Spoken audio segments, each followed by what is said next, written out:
to another edition of Kandily Kesha.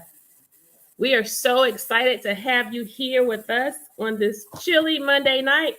I hope you all are snuggled at home and warm out of this inclement weather we're having tonight. Long overdue cold weather. Welcome winter.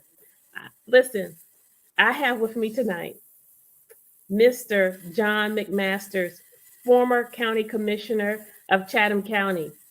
Mr. John McMaster currently serves as a community activist and one of these individuals who has his finger on the pulse of exactly what's happening in Savannah and Chatham County. And we really appreciate your investment in community. Most of all, we appreciate your investment into our local politicians who listen to you. And speaking of listening to you, John, I connected with you and Chuck Fagan a couple weeks before Election Day. And boy, let me tell you how I regretted not having had the opportunity to connect with you sooner. But in just that short amount of time, I would say that you helped me hit it over the top and make it on home. So with that, I want to talk about some of what we discussed. It wasn't what to look like and what to sound like on the campaign trail. But what we discussed were those things that were consistent with policies, economic drivers, and those opportunities that would help us effectuate change in a real and lasting way. And with that, one of those policy initiatives was an impact fee. So, John, I want you to tell us and my second favorite council person, and I only say second favorite because y'all know P2 is very jealous. Our Alderwoman at large, Alicia Miller Blakely, is very, very jealous. So I have to say my second favorite. But what I cannot deny and what I have to give her, and I often say it, by far, she is the smartest councilwoman. When I tell you a woman who is married to this work and who knows our local government inside and out, it is Alderwoman Bernetta Bryant Lanier. Of all of the people who were elected, I was most happy to know that I would be serving alongside her. I knew I would be okay. Alderwoman Lanier, I was just about to go into what policies mean and how we effectuate real change in Savannah. It's not through talking heads. It's not through task force. It's not through those things where we get people all excited. But true change is only done through policy initiatives, policy presentation, and ultimately the adoption of such. And so with that, we know that one of the ordinances we are currently courting and trying to get over the finish line is one that will impact your district, particularly the Highlands in your district, greatly. It's so greatly needed. I wanted John to start in on helping us understand what an impact fee is, why it's important. And he also has the stats and the figures related to how much we've missed out on and how much, if we don't set a moratorium, we stand to lose. John? Well, Councilwoman, thanks for having me on the show and that wonderful introduction. It's a pleasure to be here, and it's an even greater honor and pleasure to work with you two. And you two seem to be driving and finding the most important parts of your responsibility. A lot of it is being obscured by the razzle dazzle and the bamboozle factor. The mayor is an autocratic guy, and the people that vote with him, I don't think have a chance to think for themselves or speak for themselves. They just follow along. And although you guys are in the minority, you are an independent, free-thinking, and very responsible elected officials. So I salute you on that. Impact fees are a policy that was adopted 30 years ago in the state of Georgia. It is the imposition of a one-time fee on all new construction, whether it's a new car wash or a new home or a new hotel. And if you talk to urban planners and people that do this for a living, they'll tell you that the tax base that's generated by new construction is barely enough to pay into the M&O general fund for the operational costs. There's not enough money in the tax base at the current millage rates to capitalize projects. So for years, we have depended on SPLOST, a sales tax levy and collection, to help fund our capital projects. As you both know, sometimes you all issue bonds to find the financing for large capital projects. And by large capital projects, we're talking about roads, drainage, the arena, libraries, police precincts, purchasing police cars, et cetera, et cetera. So anyway, for 30 years, the state of Georgia, many municipalities and cities have adopted impact fees. It's their right and their authority as a municipality or a county to do so. But of course, Savannah Chatham is last to understand the importance of it. Why? Even in the midst of some of the smaller community cities around us have adopted, Yes. like Richmond Hill. Correct. Effingham, Richmond Hill, even Port Wentworth is now discussing seriously the need for impact fees. Basically, if you don't have impact fees, all the existing residents wind up having to pay extra for the new people moving in. So it's kind of and the reason why that's important, John, let's stop right there. What you just said is important because take, for example, Alderwoman Lanier, the Highlands. The Highlands is one of the communities that probably is among the fastest growing in Savannah. They have developed and developed and developed without much regard to those things like parks, libraries, even a police department. They just got a fire department. And so when we have one community being developed with multiple units, what's there may be satisfactory for that particular subdivision. But once you start adding 2, 3, 4, 5, 6 additional subdivisions at the same volume, and you still have that one or no police department or no fire department, you have no library, you have no recreation, those current model, what we consider a model community, because by all accounts, people think that the Highlands is a granola community, nothing really happens there, but everything starts somewhere. And if you are not incorporating in tandem to development those pieces that serve as outlets for our seniors, outlets for our youth, then we start having some of the problems that we have in the core of the city. That's right.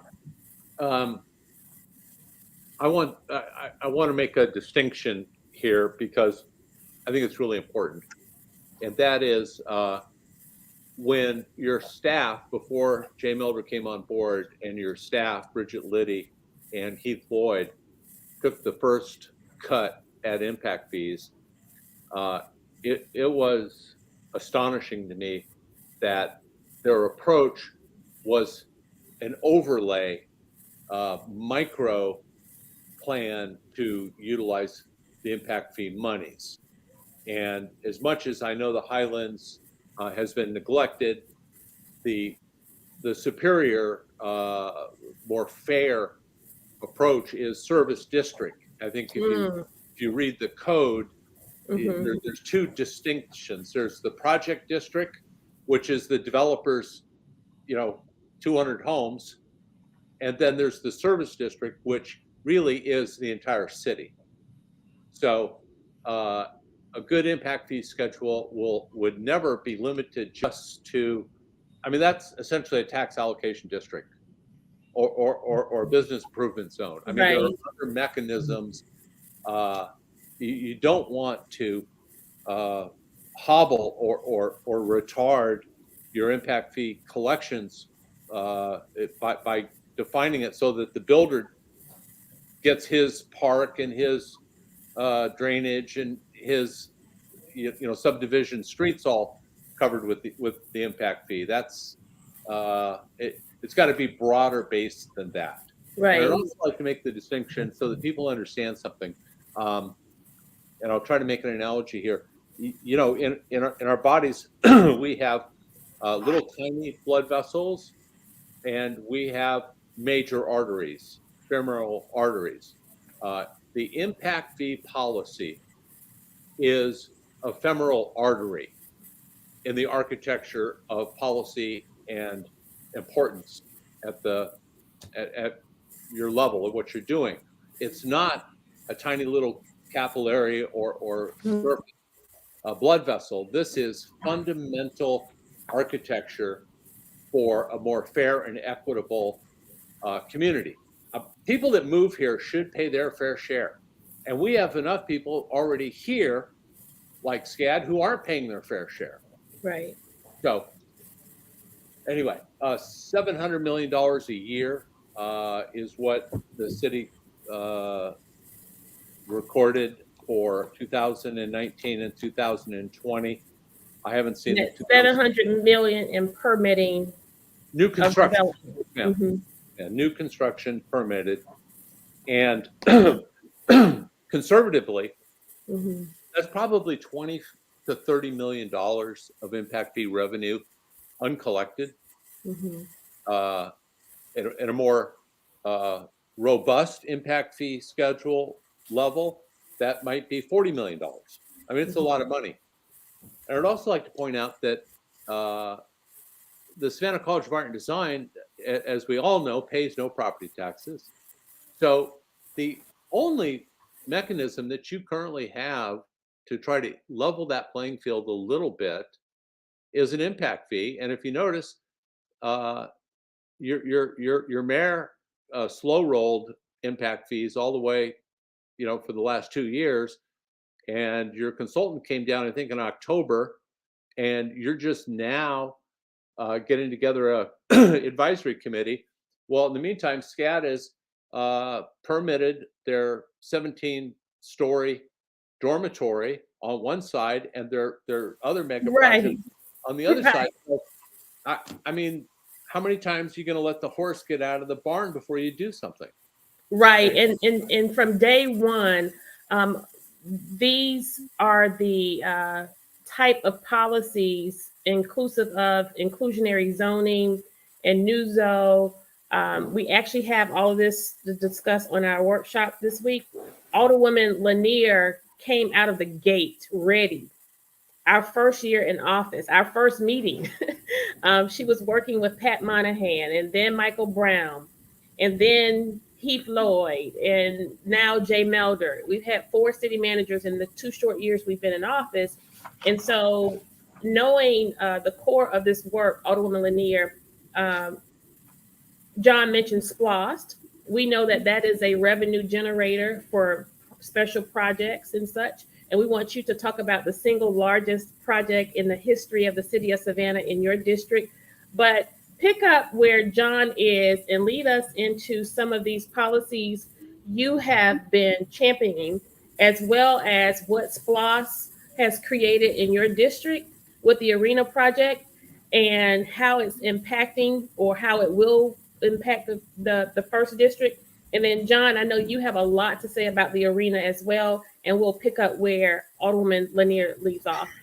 Yes, Alderwoman, give me 1 minute. Let me plug in. I don't know if it's the storm or my connection here is going in and out, but I think if I plug in, I might be a little safer. Okay. So you and John can continue on. Give me 1 second. I'm going to. Yeah. So you know that we had the opening of the Arena, and speaking of the single largest construction project in the history of Savannah, it is the Arena to the tune of $169 million, and that is inclusive of a parking lot that now is creeping up at $19 million. But it's a parking lot that you all haven't parked in yet, despite the fact that the arena has already opened. And despite the fact that we have not passed all code compliance, we have a temporary approval for entry. In addition, we have a concert coming up on Wednesday. And so, John, Yes. did you know that the contract we have with, I don't know if it's Chatham Steel or Tenenbaum, whoever owns it, Yep. I think those individuals are one and the same. Listen to this. It's a 5-year contract. The 5-year contract is a lease. We're not purchasing the land. Right. We are leasing the land to park. At the annex of the Civic Center is Chatham Steel's property. In leasing the property, they discovered some time ago that the property was unenvironmentally safe, sound. Therefore, the EPA stated before you park here, you have to mitigate that land. Well, initially, I was told that that mitigation was going to cost between $4 and $5 million. So I'm scratching my head. And I'm like, okay, so we're going to rent the land for 5 years, $5 million contract to lease it. And then we have to put an additional $5 million in to mitigate it. But guess what? That's not all, y'all. It's another approximately $5 million to develop it. We got to pave it and paint it. And so it gets worse. Listen to this. The contract started in 2021. It started last year.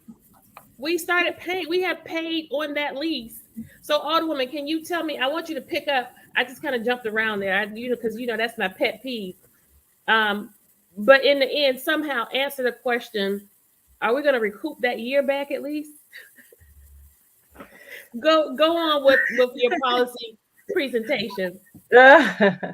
Yes, thank you, Alderwoman. You asked me to talk a little bit about this arena thing because there's so many different opinions and points of views concerning this arena. And let me tell you about mine. So I've been teaching asset-based economic development for about 18 years in Savannah, and it's a bottoms-up approach. So when I ran for office, I ran on these community beneficial strategic approach, which will include all of these best practices that we haven't been utilizing here in Savannah. We've been a little bit more developer centric. We've been really acquiescing to developers when a community benefit strategic approach really allows the citizens, who is the taxpayers and the stockholders, to be the primary stakeholder in all of this. So many years ago, the last generation on the west side of town, they advocated for a public investment. They understood that a public investment will draw private investment, and we had been underinvested in these corridors. That's why it's a low wealth area. That's why it's riddled with poverty, high and extreme poverty.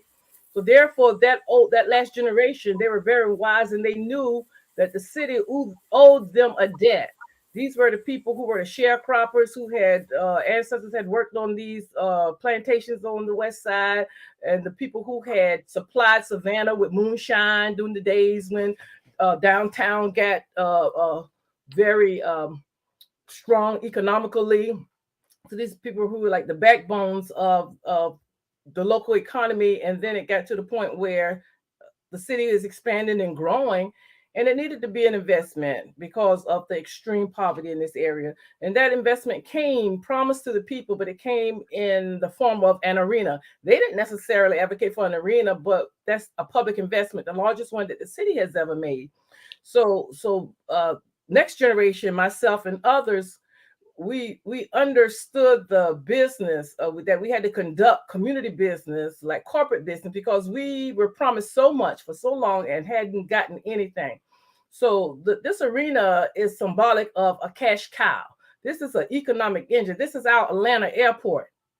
However, we had problems because this city had never been accustomed to making sure that the primary stakeholders, that the impacted people receive any kind of benefits. So it's been a fight, not only for the last 18 years in helping to shape the narrative, but in the last 2 years, especially because a lot of people would have been helped if some of these policies were in place. However, right now we have a new city manager who has a similar background of understanding how you create outcomes, how you design outcomes, how you design communities. So with the arena, now that it is built, and Alderwoman, we had to struggle to make sure that the local minority and disadvantaged contractors were included. Now, Yeah. we were a little bit our hands were a little bit tied there because the last council basically signed off on most of the contracts and made all of the promises economically on the building of the arena. And there was no goal as to include local and minority and disadvantaged businesses. So this council, and yesterday I said a clumsy council because we are stumbling into some good stuff. And this council placed a 25% goal in place. That's not a whole lot. It's not representative of the population. We have some work to do there. But I remember when we had 4 and 5 and 6% back in 2003 and 4. So we did that. But now that the arena is built and we wasn't able to totally make sure that that return from that return happened from the construction, but the most important part where the work really is, where the rubber meets the road now, is putting the policies in place to protect the people who live in those areas, the owners and the renters, and to make sure that we entrepreneurial programs to have some new businesses and these policies to make sure when it comes to housing that we have not only workforce, but we have income base and low income housing available. And that's what these policies are supposed to do. Now, it's a low wealth area. However, the intent of the investment is to uplift the area. Just like people want to age in place, we're trying to create an opportunity for people to build wealth in place, build wealth in these low wealth communities by using this asset. And we could do that, and we could drive those outcomes. We could design those outcomes based on our policy. And you are continuing, even with some of these pieces in place. When we talk about the DBEs and the MWBEs, we recognize that with those set asides and those designations and the leverage that the developer used to get the contract, we since that time have had to still advocate for them to make good on what they agreed to via a contract. And so then you start to see the spirit and the intent of which these individuals go about. And that's why the struggle becomes so difficult. So like right now, take for example, the depot that's there or the market that we are seeking to establish. You have a plan. You have a strategic plan for that area that would serve as an economic driver for the residents in the area to be a part of that growth and development. But in short order, you have had to come in and fight against the maneuvering that's going on right now to have other people come in. That's true, Alderwoman. What we see happening is a cultural shift, a cultural change. This is so all brand new, and we're the right council for this coming on board and for creating these new policies to make sure. And what we're trying to do is make sure that the impacted people are included and receive benefits, and it's not exclusive to the impacted people. It's just that it's been so acceptable to leave people out, not only low wealth people. And look what happened downtown on Bull Street in the Victorian district. Those people weren't listened to. We have to create resident driven, citizen driven, stakeholder driven, so we could get an equitable return on our public investment. And so this council some of us understand that. And so that's what the public see, because we're trying to do business differently. When we got elected, we said this won't be business as usual, because we did want to conduct community business like corporate business, because we need to hold people accountable. We need to be able to say, look, we got a CBA, a community benefit agreement, and it's a legal document, and we're holding you responsible for delivering A, B, C, D to this community. So that's what we are. If it's litigious, it's litigious, but everybody else getting something, the residents and the citizens and the stakeholders and the stockholders need to get a return on their public investment. And you said something very key, John. She acknowledged that this council came in with a spirit to get this type of work done. Only in short order find that we now are in the minority. Alderwoman Bryant Lanier and Miller Blakely and myself are essentially those who are sticking to what we stated on the campaign trail. And I can tell you, for the most part, all of our stump speeches and campaign pledges were consistent with the direction the electorate spoke, in that in 2019, they sent an indictment across this county, across this city, that had never happened in the history of Savannah. I would even venture to say the history of our region and our state, in that a nearly entire council was voted out and a new one was shepherded in. To me, that spoke volume. That was an indicator that the citizens of Savannah no more wanted to do business as usual and wanted to move away from status quo politics, invest more in flesh and blood in our communities and less in brick and mortar. But I feel like right now, and we're going to jump into our visioning session we had today, we are a carbon copy of what was done in the previous administration, and that's really, really painful. So what we want to do now, there's thought that we haven't achieved or we haven't accomplished anything. We actually have. It's just that the media won't focus on that. They won't focus on the fact that we were successful in getting nearly $1 million devoted to our Little League football team and recreation, so that we are backdooring our way into averting crime and violence among our youth. They won't report that we were successful.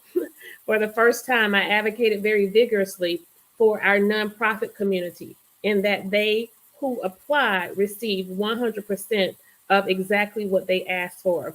So we are doing a lot. We're still looking out for those marginalized communities in our city. Alderwoman Lanier, I want to give you a stab at just acknowledging some of the pieces that you've been able to get over the plate. She's far more strategic than I am. She's far more savvy than I am, because for where I'm sitting, I don't feel like I need to collaborate and negotiate when I'm only concerned about eradicating our streets of homelessness, erasing the number of citizens we have dying on the streets of Savannah, making sure we have affordable housing. Those are just tenets that we all should be interested in. So if I don't have a friend who's a developer or a contractor or who does business with the city, what am I negotiating for? What is my trade-off going to be for advocating for the homeless community? Like, really? What are some of those things you hit over the box? And then, John, you chime in there.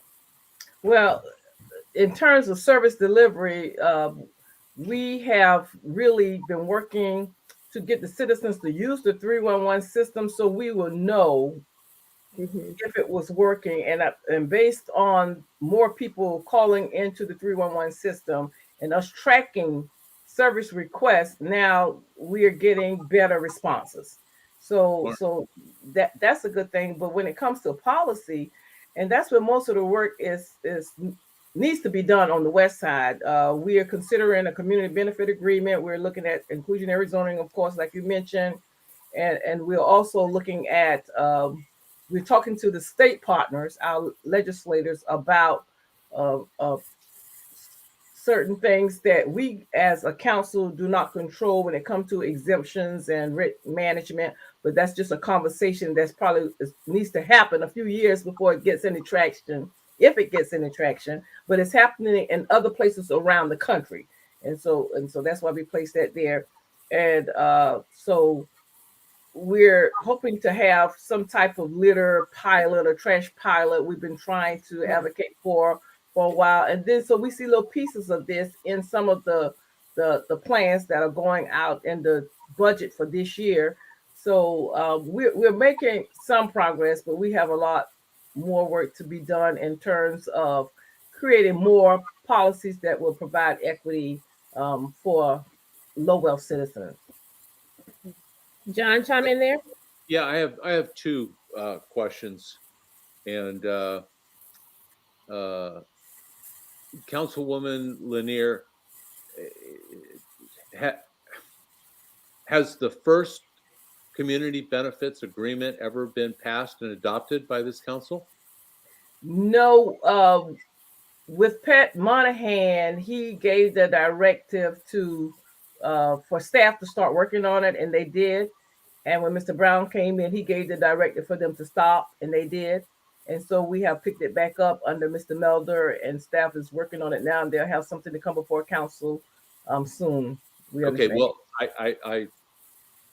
I had to ask that because I think I knew the answer to it, but I wanted the viewers to understand you have been completely faithful, completely committed, and constant in your confidence and belief in community benefit agreement.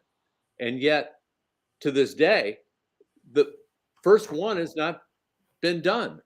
I think that's no fault of yours, but I think somebody's getting slow rolled, and the West Side is getting slow rolled, as well as any other neighborhood that would benefit from community benefits agreement. I just want to say it's a beautiful concept, and you've worked very hard at it, and I wish you much success in getting that passed.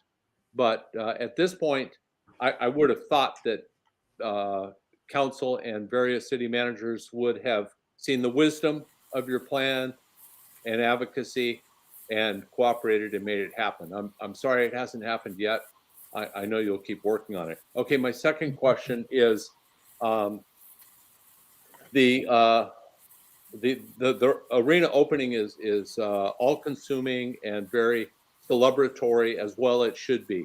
It's a project that's took 20 years to manifest, but I think we can all agree that once the newness and the pizzazz of this facility passes, the long-term success of this venue hinges on the Canal District. And the Canal District, for your viewers, is basically the geographic area from the west side where the arena is located at Stiles and Gwinnett, the rest of the territory all the way out to MLK and the connection to downtown. Mm-hmm. This is the Canal District. My understanding is the Canal District will probably exceed the cost of the arena. So where we haven't talked about that. That's an unfunded project. Well, so where would that come from?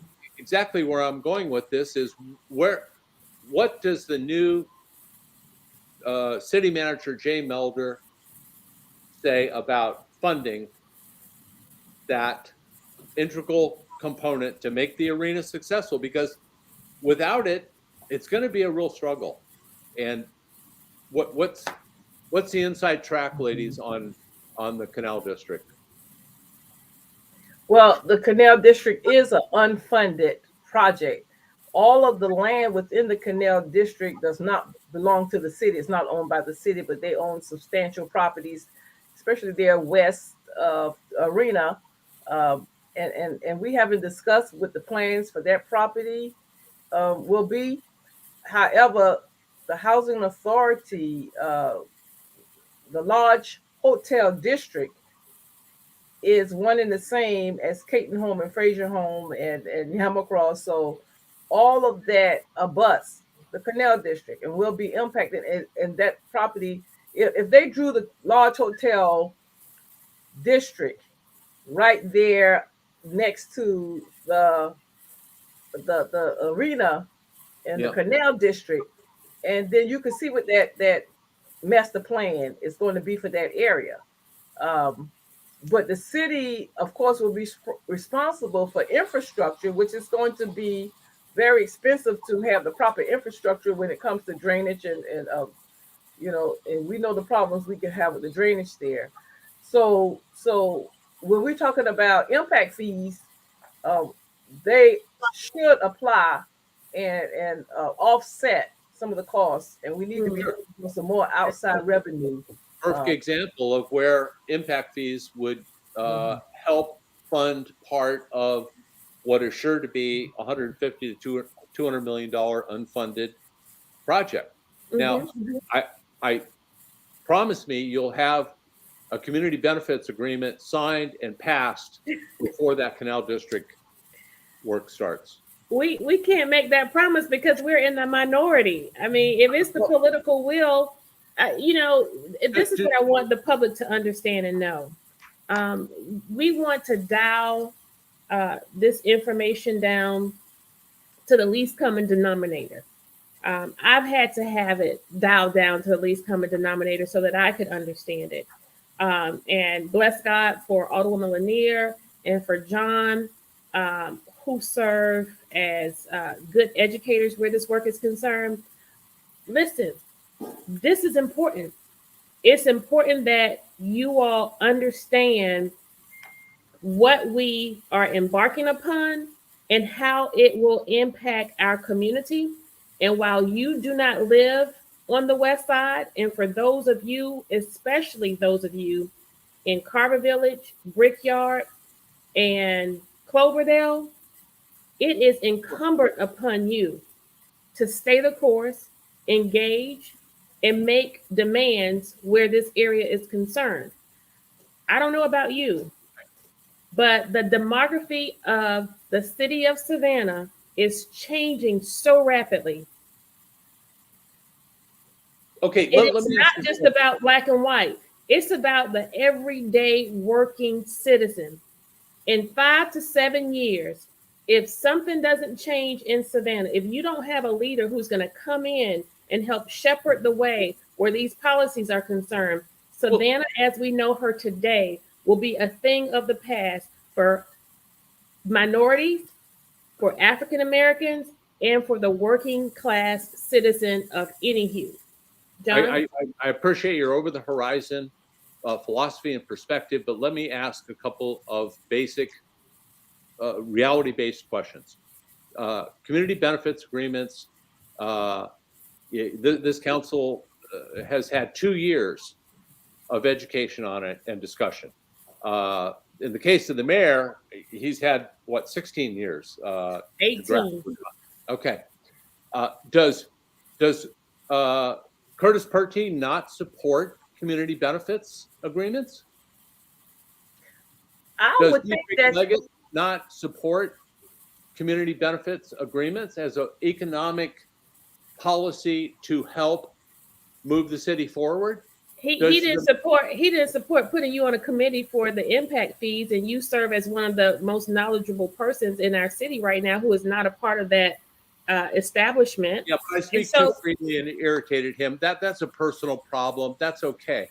No, it's not personal. It's not personal. That the answer to that question is the same reason why you were not selected to the committee and why Alderwoman Lanier has not been able to get that CBO to see the light of day. I'm just asking who amongst your colleagues is opposing community benefit agreements? Let me say this, because we haven't established the ordinance yet, but I have seen a change in behavior among council, because several of the council members have created the neighborhood agreement, which is the precursor to the community benefit agreement, and dealing with their citizens and development in their community. So they are embracing the concept. Now, in the first district, we have people ready to come and do business and locate near these neighborhoods. And we're having that conversation with them as far as what type of benefits will you provide. And these people are jumping on board and agreeing to help support neighborhood organizations, little league teams, and helping to support the CDC. These people are ready to embrace the concept, but we don't have a policy yet that manages it. But of course, that's not a requirement, because a developer, a business, and a community could enter into agreement together without the city. But of course, we know if it's a large scale development, it works better when the city is Of in there course. as helping to negotiate and facilitate the process, not So make so decisions. so to use one of your terms, John, it's the slow roll. And we know that we are creeping up on an election season. So it's incumbent upon those individuals, Alderwoman Lanier, to right now get it in order or to start having those sound bites that sound like they have it in order. But what we don't want the public to miss is the fact that we have been in office for 2 years. And this has been a goal from day one for Alderwoman Lanier. I And it understand. hasn't seen the light of day. How long did it take the Rockingham Farm seeded deal to get through? Now we It was did that our record. It was second like- month. It Our was like second light month. speed. Yes. It was like Buck Rogers. I mean, it happened. Well, how and that's long did it- it's just like with what is it, Alderwoman Lanier? I would say between the months of November of 2021 and January of 2022, we permitted for developers almost 1,000 units or more that are not affordable here in the city of Savannah, and no from community the benefit agreement. Oglethorpe Mall to all over the city to downtown. And so my question was, at what juncture are we going to meet and rival the speed of which we permit developers for housing that's not affordable for housing that is attainable for our citizens? Or warehousing. Why does that get fast tracked? Why does that get almost instantaneous annexation and bonding and a pillow, a chocolate on the pillow, but something like the 165 million that went in the arena without community benefits agreement, that ought to be a lesson that we missed. And before the Canal District kicks off, that ought to be in place. And Of course, I got to say it. I mean, aluminum cups happened mighty quick. Not that that was significant, okay, because that wasn't significant. But big stuff like this that is part of the structural iron of the architecture of making a better city, be it impact fees or community benefit agreements. I mean, that's the future and the corrective policy to level the playing field and get away from business as usual. So of course, one of our most critical needs in the city is that for affordable housing. But like the older woman said, we were approving so many houses that were more or less high end market rate, but they those developers were within their rights. They were legally had the ability to do that. So we could not really deny them because the city did not have their policies in place, but we really Right. could have benefited from if those policies were already in place. Especially over there on the east side, those condos, we could have required something, but we have no policy. So, well, Brunetta, let me ask you, has staff cooperated with you and done the requisite analysis and study on the concept of community benefits agreements and helped you get it on the launch pad? yes, Are you they were ready? excited. Staff was excited too because it was a challenge because they know in their discipline this is something cutting edge and this is best practice, and so they were excited to work on it. But they work under the directive of management. Mm-hmm. And so we were in Atlanta last week for Chatham Savannah Day. It was our invitation to come and be a part of the legislative action there at the Capitol. We were fortunate to have some FaceTime with the new mayor, Dickens, is it? And his staff. And this was the staff specifically who worked. What was the department, Alderwoman Lanier? They worked on the inclusionary zoning and Yes, they were the planning department. planning department. Mhm. I didn't know if they called their department the same as we call ours, but one of the things I questioned, they did a great job in their presentation and explaining and demonstrating for us, what they had done in Atlanta, what their pitfalls were, what their successes are. And so with that, I sat there and I was in pain because all I could think about is when these policies and the presentations of such were first presented here in Savannah and how it was shot down city manager after city manager and how it was not supported by the majority on council.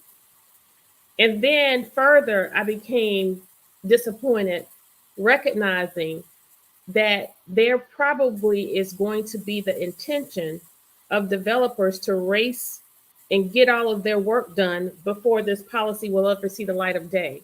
And then thereby we would have a missed opportunity. So I asked the question, what would you recommend we do in order to protect ourselves and preserve or some semblance of resource from an opportunity like this?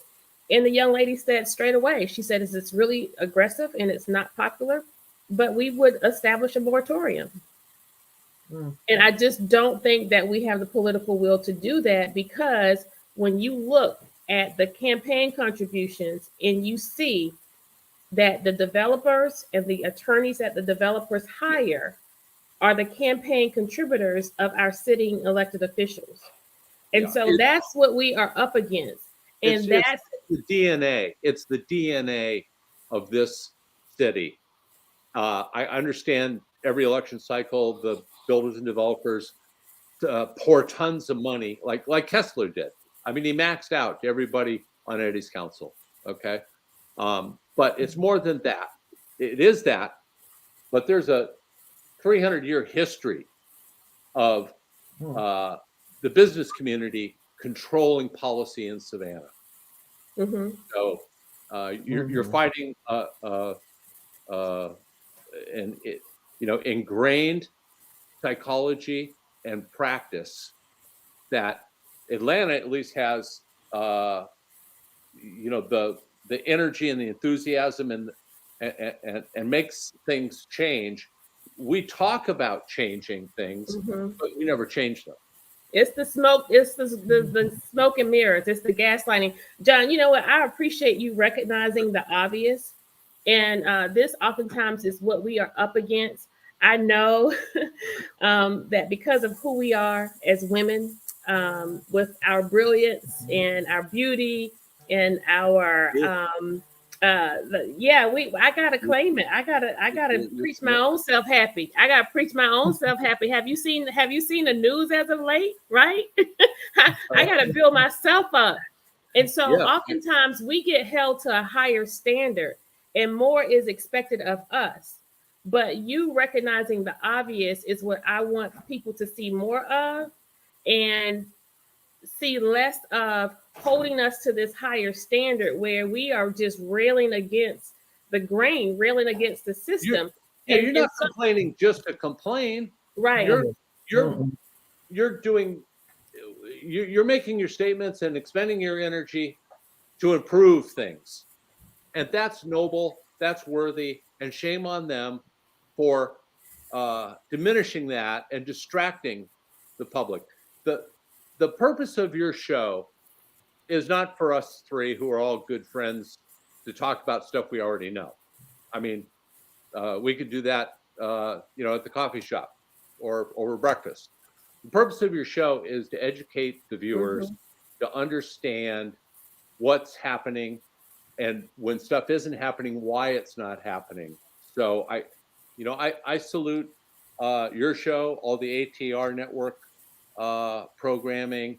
Jim Maricas at the Savannian is a true North Star for telling the truth, not being afraid, not being beholden to campaign contributions or advertisers. Better Savannah.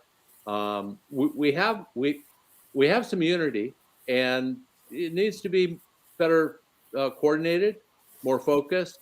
But you're doing a great job. There's a lot of people that see that. Yeah. Well, and the other purpose of the show, John, for me, in addition to the education piece, is also to equalize the narrative that play out in the airways and in our local papers, as well as get ahead of it. because for a great number of people, they rely on just one source of news and one source of media. And that's why we are happy that shows like Better Savannah and ATR and For Us By Us exist, so that we are giving our listening audience an alternative to what's being demonstrated in our airways. Like, take for example, I got to put this jab out there, Bernetta. I just happened to glimpse the 6 o'clock news for WTOC, and every single council person, they show every single council person except for me. I thought, how glaring and how obvious can we be here? But it's okay. And speaking of the visioning session, John, you attended our first visioning session, and all 2 days. You came for both days. Yeah. Alderwoman Lanier, I forgot it was 2 days the first year we did it. We were only down to 1 day from 9 to 3, and we had to commit to that meeting like right away. I mean, we just got back from Atlanta from a 3-day session, and come home to go to this Monday morning meeting, and we have our city council meeting on Thursday. What the rush was to acknowledge that we have 105 items from last year, and of those 105 items, we have 20, 22, 23, 24, 25, 26, 27, 28. Of those 105 items we worked on almost 2 years ago, only 28 have been checked off. And of those 28, I can tell you it's very, very questionable. And so again, and they're probably low-hanging, easily accomplished things. Well, and the other thing is that we noted was that the items that have not been checked off, among them are the items that myself, Alderwoman Lanier, and Alderwoman Blakely have on here, because we're not in the majority with that 5 votes that it takes to get an item on the agenda or on a workshop. Yeah. And someone actually had the nerve to acknowledge that in the meeting today. And so then we start to see examples of voter suppression when we as sitting alderwomen are not able to carry the interest of the people who we represent, particularly us at large representatives. And so we want you all to pay close attention. I wanted to go through some of this tonight, but we kind of ate up a whole bunch of time, and I don't want to hold people too terribly long. Alderwoman Lanier is like me. We don't like doing these things. We do it because we have to. And John, I thank you for committing with short notice. But listen, we want to continuously acknowledge that we are here to advocate for you, to educate you, not to the extent that you don't know something, but our education comes from the perspective of opening the door and expressing to you that which we are exposed to at the table. And then we want to further inspire you. We want to inspire you to engage and be a part of the political process. If you love Savannah like I do, and you